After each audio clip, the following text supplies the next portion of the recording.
des météorites du Maroc et la recherche qui est faite dessus dans les laboratoires du monde entier et dans nos laboratoires à l'Université Hassan de Casablanca.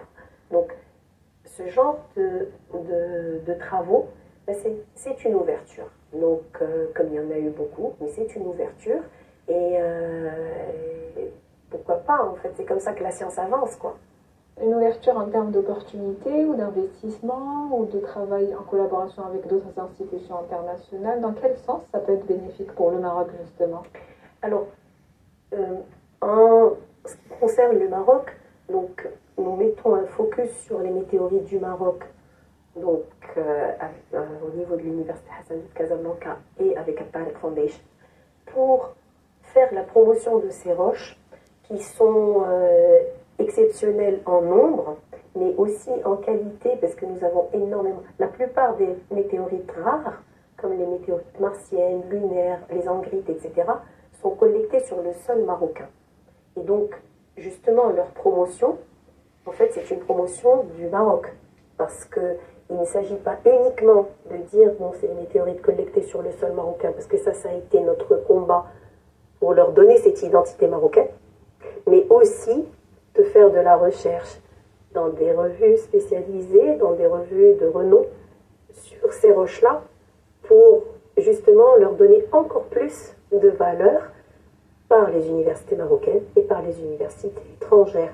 Et donc ces ouvertures-là, alors c'est des ouvertures scientifiques, bien évidemment, et puis nous espérons des ouvertures patrimoniales, parce que le travail que nous faisons est dédié à la promotion de ces roches, en espérant avoir des musées au Maroc, un musée national, des musées régionaux, pour avoir une promotion et un développement durable des régions par leur richesse. Et en fait, montrer cette richesse marocaine aux Marocains, aux étrangers, de façon un peu plus pérenne qu'actuellement. Donc c'est un peu ce que nous faisons à l'Expo Musée Les Météorites Messagères du Ciel, qui est actuellement à Marina, donc à Casablanca, Marina Shopping, et qui accueille beaucoup d'enfants, de jeunes, de public, pour voir justement ce qui est fait au Maroc sur ces roches exceptionnelles que nous avons mis au devant de la scène nationale et internationale pour qu'elles aient la place qu'elles méritent. Un patrimoine donc culturel et historique qu'on essaie de mettre en avant aujourd'hui. Absolument, tout à fait. Donc pour revenir à notre sujet, quelles seraient les chances qu'il existe peut-être éventuellement, on reste dans le conditionnel, hein, qu'il existe une autre roche peut-être qu'on appellerait météorite boomerang peut-être? Alors là, par contre, vous pouvez utiliser le conditionnel, mais on a absolument le droit, et au contraire, c'est tout le travail qui est fait par, justement, je rends hommage aux chasseurs de météorites, parce que ces roches, si elles sont trouvées, c'est parce qu'il y a des gens qui sillonnent le désert, qui passent beaucoup de temps à les chercher. Donc, et on a la chance de les avoir au Maroc. On a la chance au Maroc d'avoir, en fait, un Sahara marocain qui est safe, où on peut aller, etc. Et tout à fait, on peut imaginer et trouver d'autres météorites de ce type. Et en fait, c'est pas une nouveauté, parce qu'on a déjà eu des découvertes sensationnelles. Par exemple, de météorites martiennes, je reviens sur la NWA 7034, qui est une météorite exceptionnelle. Sur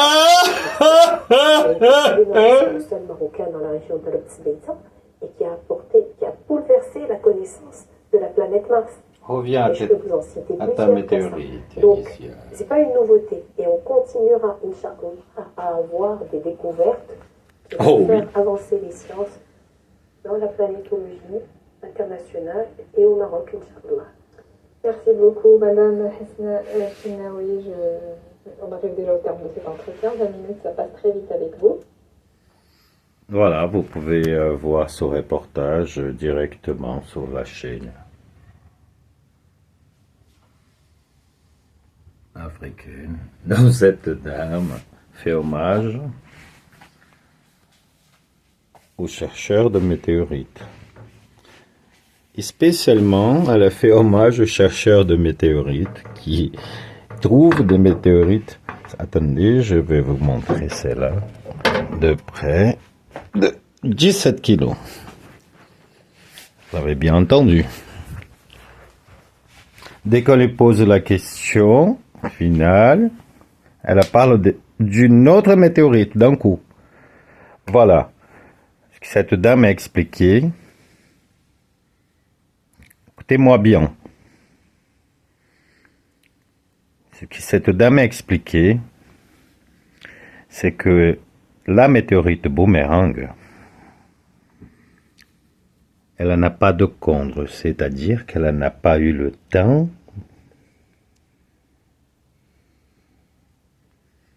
de se consommer.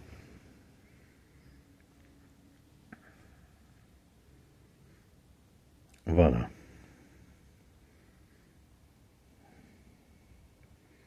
Elle n'en a pas eu le temps de se consommer. Et moi, ce que je dis, c'est que j'ai découvert, par exemple, sur cette pièce, qu'elle a un modèle de démantèlement. Voilà. Une météore, elle se démantèle.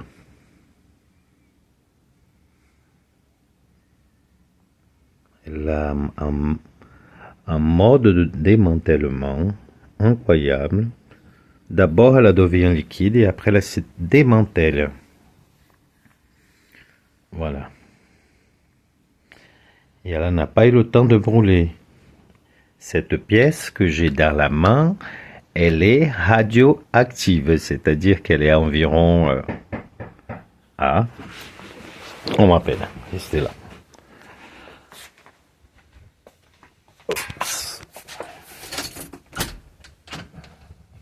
Yo. Attends, je finis ma vidéo. Cette pièce,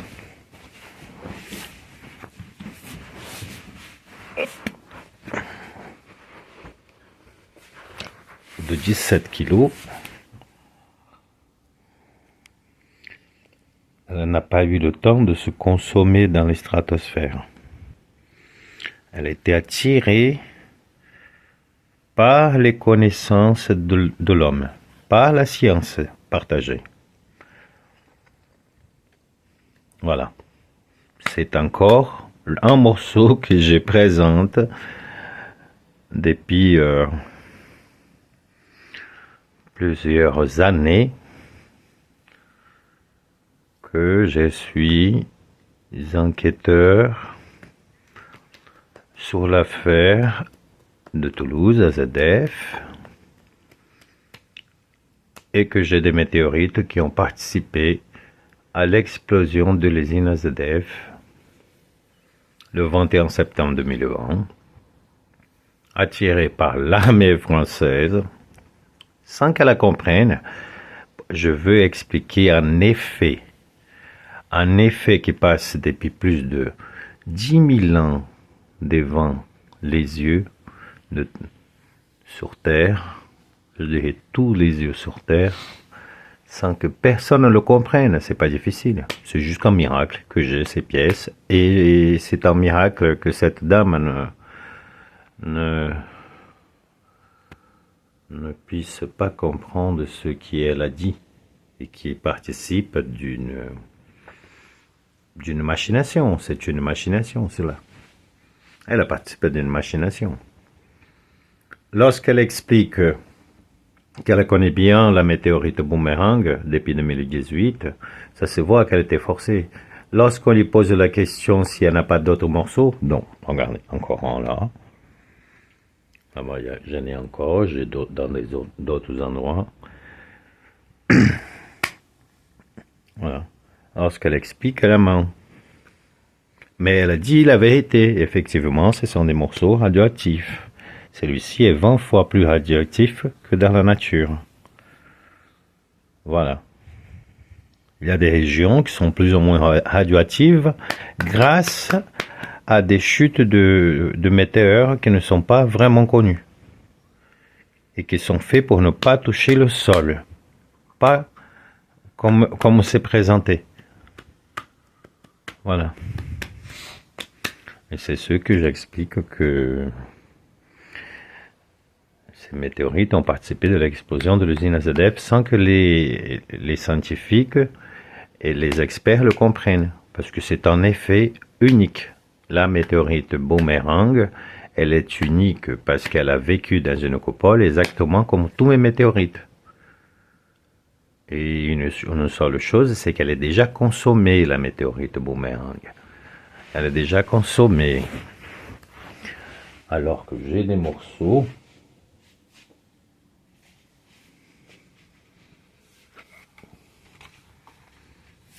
Par exemple, ce morceau-là. Ce morceau-là est le centre du météore initial. Ce qui me donne déjà l'idée comment il se déplacé. Voilà. Il se déplace comme ça dans l'espace, dans son intérieur. Ici, il vit une balle de glace. Et cette pièce, qui est de 24 kg environ en ce moment, cette pièce, elle est unique dans le monde.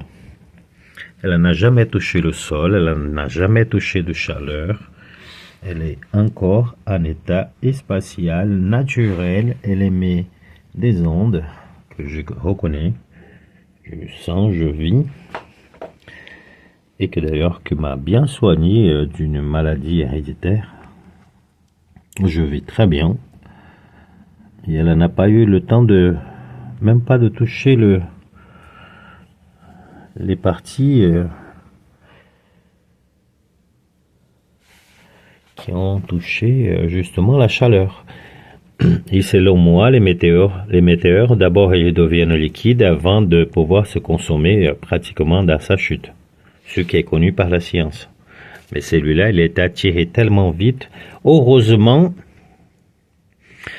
que des intelligences supérieures à nous ont passé devant. Oh, elle est en train de m'envoyer l'onde en ce moment. Sont passés devant nous et ils ont effectivement utilisé l'or dont on connaît dans l'histoire des extraterrestres, hein, l'histoire des Sumériens, l'histoire de la planète Nibiru, et toute une histoire qui personne ne peut la comprendre encore. Et cette pièce pourra prouver exactement cette histoire, puisqu'elle est encore en état très naturel. Cette pièce, selon moi, je peux vous garantir que cette pièce, à son état communis, cette pièce, sa valeur, sa vraie valeur,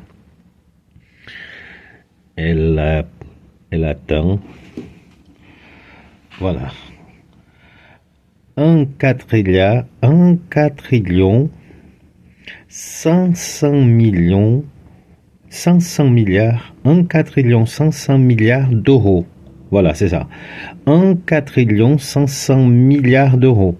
Ce qui vaut beaucoup plus d'argent que ce qui il existe dans les banques du monde entier. Parce que, voilà, ils perdent de l'argent tous les jours, manque de connaissances. Et par chance, dans l'erreur d'une activité militaire peu connue, j'ai réussi à comprendre cet effet qui prouve qu'elles ont un mode de démantelage. Elles sont fabriquées, les météorites qui tombent au sol sont fabriquées artificiellement. Oui, artificiellement. Elles sont fabriquées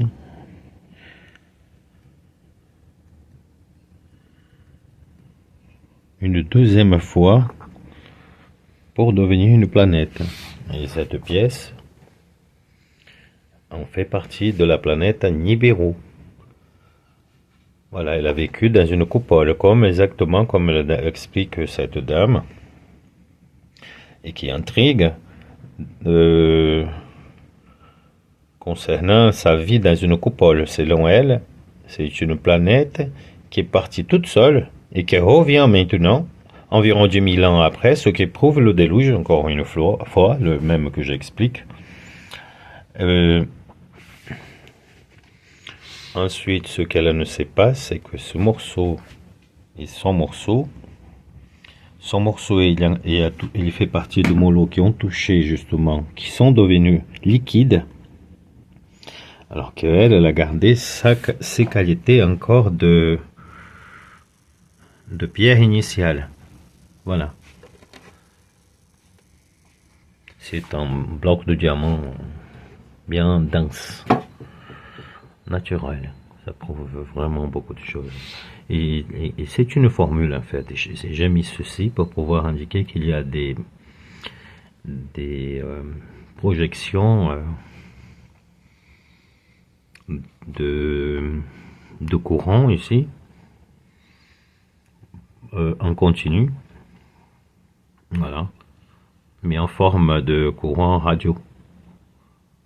Puis la formule de la pièce entière, elle reconnaît les planètes pour ne pas les toucher, et elles ont tout un système de pouvoir se guider dans l'espace, comme si elles étaient dans l'eau. Voilà, Carlos Zerfan. Je vais mettre encore une vidéo pour expliquer que cette dame-là, toute seule, elle saute ses pièges. Parce que la météorite m'a été volée et j'ai préparé tout un plan pour que ça tombe dans la main de l'Assemblée nationale, ce morceau qu'elle a touché. Mais malheureusement, j'étais agressé. Voilà. Et tout seul, elle saute au piège avec ce qu'elle est en train d'expliquer. Mais regardez comme c'est magnifique. Regardez comment c'est magnifique. Voilà. Et comme elle est sous l'eau, elle est introuvable. Voilà. Et ils vont se cacher autour de nous sans que personne ne le comprenne. Par un effet qui dure justement entre 10 à 12 000 ans.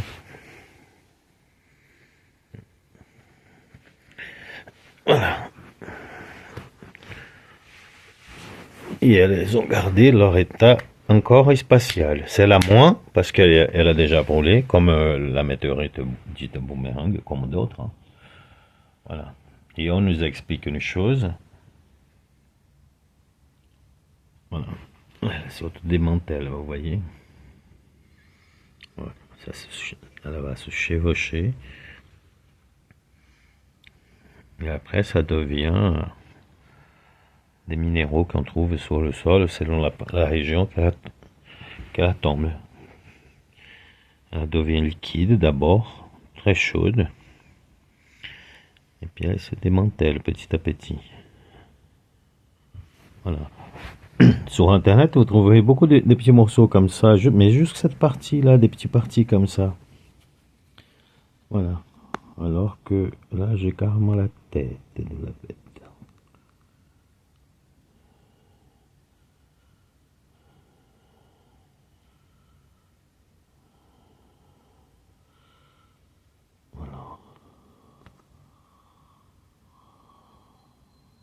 Connaissance.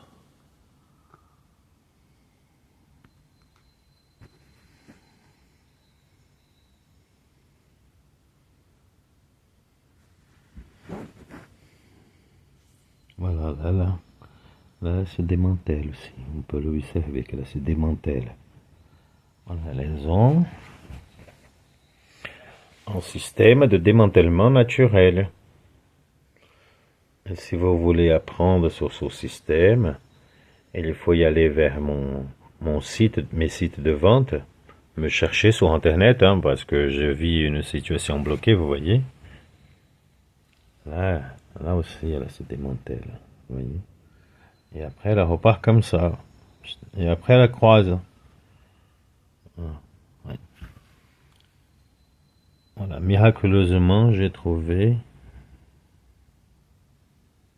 beaucoup de réponses spatiales qui sont liées avec justement l'explosion de l'usine AZF. Non seulement je suis certain, et comme j'explique que je suis quelqu'un que je connais la vérité depuis 22 ans, mais malheureusement, je tente d'aider.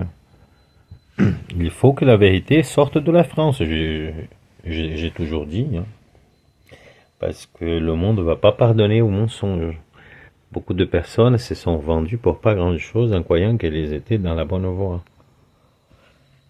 Et là, maintenant, le nazisme, il s'est amplifié. Parce que voilà, la Commission européenne vit des mensonges de ces météorites.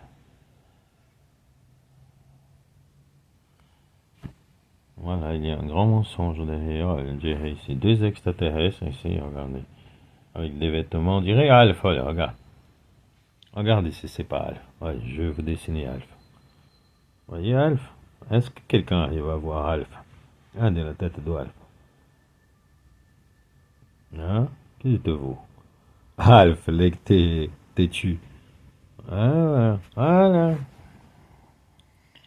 Maintenant, on peut imaginer un chien qui regarde à 2 extraterrestres. C'est drôle la vie, hein? Regardez. Ouais, regardez le chien, pareil. Voilà. On peut dire ça, non? C'est... Et voilà, ce sont des magnifiques images. Certainement, la manière comme se brûle réellement une météore en tombant vers le sol et en général devenant des météorites très petits. J'ai aussi découvert beaucoup de choses là-dessus, notamment comment ils se démantèlent. Ils ont tout un système de sifflement par l'intérieur. Ils se consomment. Voilà la question. Quelles sont les chances que d'autres météorites boomerang apparaissent? Je vais vous le dire, les chances. Les chances, c'est que j'ai plusieurs tonnes à présenter à l'humanité. Mais cela va me demander de travail, de la main-d'œuvre, de l'aide, tout genre d'aide. Hein, tout genre d'aide. Cela va devenir une banque. Voyez? Pour que je puisse gérer la fortune que j'ai trouvée et continuer à l'étudier. Je suis encore au début de beaucoup de bonnes choses à venir, à expliquer. Voilà. Et parfois, j'enseigne les gens, certaines personnes, à découvrir des chutes beaucoup plus anciennes que celles que j'ai dans la main, dont j'explique qu'elles ont participé de l'explosion de l'usine AZF. Ils sont tombés le 21 septembre 2001, ils sont cachés, donc personne ne peut y soupçonner. Elles ont un système qui est équivalent à un GPS naturel. Elles ont un système de chute naturel. Elles tombent pour se démanteler, se cacher. Et les plus grandes pièces, j'ai réussi à avoir. Voilà. Donc ce morceau est l'un des plus purs. Et l'un des plus purs, mais le pur, j'ai réussi à récupérer pas loin de 30 kilos, dont celle-là, elle a fait partie. J'ai récupéré celle-là, il y a une qui fait partie et quelques autres différentes. Et à l'intérieur d'elle, j'ai réussi à récupérer une qui est vraiment magnifique à son toucher, que je ne montre pas. Voilà. Je montre que les mêmes pièces pour expliquer que j'ai trouvé le miracle. Donc Nostradamus a beaucoup parlé dans son livre pendant son vivant. Et par chance, Toulouse n'est pas un trou allez, je vais dire environ 380 par 90 seulement, parce que tout, c'est ce système dont j'explique de chute, de GPS, de démantèlement n'aurait pas fonctionné, Toulouse ne vivrait pas son miracle, parce que j'explique, oui, effectivement, la partie AZF, mais je veux bien expliquer aussi la partie qui me concerne le plus, c'est le miracle de Toulouse. Je suis plus dans la partie divine que dans la partie commerciale de la chose. Voilà. Autant cette pièce, autant des pièces que j'ai un peu par là, j'ai un peu caché, j'ai un peu caché, autant des pièces qui est là-bas, autant cette pièce là. Voilà, j'utilise comme amplificateur pour discuter, dont personne ne peut imaginer. Voilà, ça c'est, chaque pièce se comporte exactement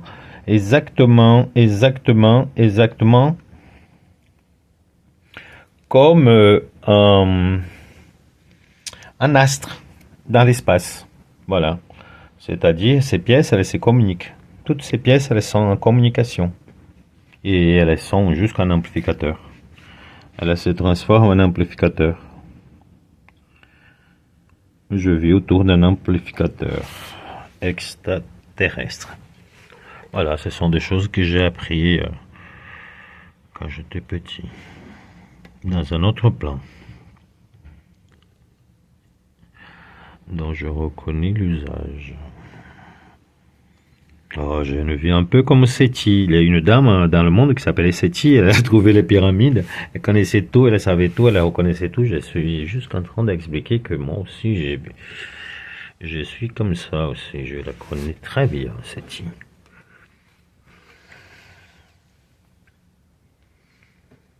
Voilà. J'espère que cette vidéo a plu. C'est une vidéo à partager si vous pensez, faites-le. J'ai vraiment beaucoup de preuves pour expliquer la planète à Nibiru. Voilà, elle me projette des ondes par intermittence. Je la sens, ces ondes. Et c'est rigolo, c'est que c'est selon la position. Elle a créé un champ. Elle a créé un champ et par intermittence, elle envoie à l'intérieur une onde. Je la ressens aussi et elle sert un peu de perturbateur. Et en fait, naturellement, c'est comme ça que les matières arrivent à avancer. Elle fait c'est la troisième chose qui fait fonctionner la matière dont les chercheurs ne sont pas à comprendre encore beaucoup de choses là-dessus. Parce que ils se sont arrêtés sur des mathématiques auxquelles ils les ont crues du début à la fin sans aller plus loin pour chercher. Oh, il y a une histoire de respect mondial aussi là-dessus. Je comprends. Cette pièce, ça peut prouver beaucoup de choses. Je le sais. Je le sais, je la connais, je la sens, je vis avec elle, je communique avec cette pièce, je communique avec toutes les pièces que j'ai dans mon appartement et ailleurs. Je communique. Voilà.